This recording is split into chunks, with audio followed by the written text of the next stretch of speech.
Mark 1, it all started in a cave with a box of scraps. Tony was captured by terrorists in Afghanistan and forced to build weapons. Instead, he built the Mark 1, a bulky gray suit powered by his first mini-arc reactor, equipped with flamethrowers, basic rockets, and primitive flight jets. Heavy, slow, but strong enough to punch through walls, durable enough to withstand bullets. With Yinsen's sacrifice, Tony used the armor to fight his way out. It didn't survive the escape, but it proved the concept of Iron Man, the beginning of everything. Mark II, back home, Tony started refining. The Mark II was sleek, silver, and aerodynamic. His first real prototype. It had advanced thrusters, repulsors, and controlled flight systems. Tony tested it with his first high-altitude flight, but it wasn't perfect. The armor froze mid-air from icing and nearly killed him. Still, this was a huge leap from the clunky Mark I. It looked futuristic, smooth, and powerful. The Mark II became the foundation for every upgrade that followed. And later, it was repainted and weaponized into War Machine by James Rhodes. It wasn't battlefield ready, but it proved Tony could make Iron Man fly. Mark III. The Mark III was the first true Iron Man suit, the armor that made Tony a superhero. Red and gold plating gave it the iconic look. It was loaded with repulsors, mini-missiles, flares, and advanced targeting. Tony took it for a test run against terrorists in Gulmira, his first real mission as Iron Man. But the real test came when Obadiah Stane revealed the massive Ironmonger armor. The Mark III was pushed to its limits in that battle, damaged, nearly destroyed, but still victorious. The Mark III wasn't just an experiment. It was the armor that introduced Iron Man to the world, the symbol of Tony Stark's new life. Mark IV. The Mark IV was a smoother, cleaner version of the classic red and gold. Tony wore it in Iron Man 2 after the battle damage to the Mark III. Sleek plating, polished design, and slightly upgraded systems. It didn't introduce major new weapons, but it showed Tony's style evolving. This was the armor he used at the Stark Expo, and later during his early clashes with Rhodey, who eventually took one and turned it into War Machine. The Mark IV didn't define a new era, but it represented Iron Man's growing confidence, the transition suit before bigger innovations came. Mark V. The Mark V was unlike any Iron Man suit before it. Known as the suitcase suit, it was lightweight, portable, and folded into a compact briefcase. Perfect for emergencies. It lacked the heavy armor of other models, making it less durable, but it could assemble quickly around Tony's body in seconds. He used it during the racetrack battle in Iron Man 2, when Whiplash ambushed him with electrified whips. The Mark V wasn't built for long fights, but it saved his life and stunned audiences with one of the most creative transformations in the MCU. Portable, unique, and unforgettable. The Mark V proved Iron Man could be ready anywhere, anytime.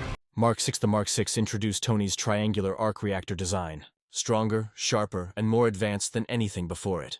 Armed with repulsors, shoulder weapons, and better flight systems, the Mark VI was battle-ready. Tony used it in Iron Man 2 against Whiplash and his drones, showing its full power. Later, it carried over into the Avengers, making it one of his longest-lasting armors. This was the suit he wore when he joined Earth's mightiest heroes in the Battle of New York. From taking out Chitauri ships to guiding a nuke through the portal, the Mark VI proved Iron Man wasn't just a solo hero anymore. It wasn't flawless, but it became part of one of the MCU's most iconic moments. Mark VII. The Mark VII was Tony's first true auto-deploy armor. No more needing a platform to suit up. This one could fly straight onto him in battle.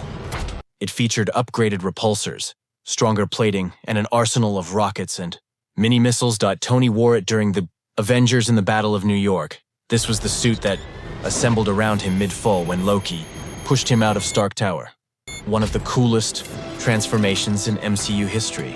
The Mark VII carried Tony through the fight with the Chitauri, including the moment he risked it all to fly a nuke through the wormhole. Fast, powerful, and reliable, the Mark VII proved Iron Man was now a team player, standing alongside Earth's mightiest heroes. Mark 42.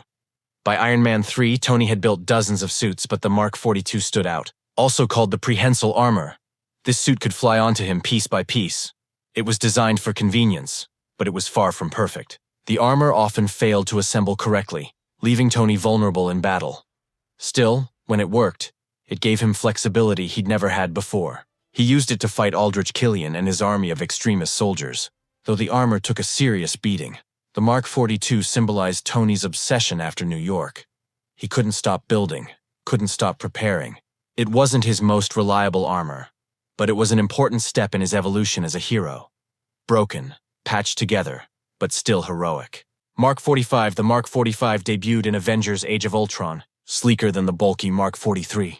With a more refined red and gold design, it featured advanced sensors, improved targeting, and one of the cleanest HUD interfaces Tony had ever built. This was the armor Tony wore in Sokovia during the final battle against Ultron. It carried him through the chaos of drones, collapsing cities, and the near destruction of Earth. The Mark 45 wasn't his flashiest armor, but it represented Tony's maturity, less experimental, more reliable, and focused on efficiency. It wasn't about gimmicks anymore. It was about being the leader his team needed. Mark 46. The Mark 46 appeared in Captain America, Civil War. Heavier plating, stronger thrusters, and a sharper design than before. It was built for power and defense. Tony wore it during the airport battle against Cap's team, showing off its durability and improved weapon systems. It also had advanced sensors that gave him an edge against multiple opponents at once. But the real test came in the emotional fight against Steve and Bucky. The armor was pushed to its limits, damaged and nearly torn apart.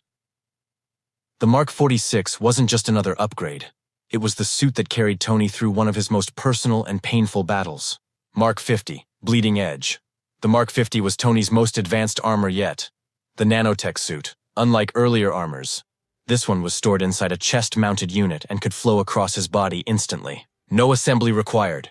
It could generate weapons on demand, energy blades, shields, cannons, even restraining devices. It also had self-repairing nanites, making it incredibly durable in combat. Tony wore it during Avengers, Infinity War, taking the fight to Thanos on Titan. It was versatile and powerful, allowing Tony to go toe-to-toe with the Mad Titan longer than anyone expected. Even though it wasn't enough to stop the snap, the Mark 50 proved Tony had pushed his technology as far as possible, a masterpiece of design and innovation. Mark 85, Tony's final armor. The Mark 85 combined the best of everything he had ever built. It blended the sleek red and gold classic look with the nanotech versatility of the Mark 50. Stronger plating, advanced weapons, and optimized systems made it his ultimate suit. This was the armor he wore in Avengers, Endgame. It withstood Thanos' blows, fought alongside the Avengers in the biggest battle of their lives, and even channeled the Infinity Stones themselves. The Mark 85 wasn't just a suit. It was the culmination of Tony's entire journey, and it became the armor of sacrifice. When Tony snapped his fingers and ended Thanos, he wasn't just Iron Man anymore. He was the savior of the universe.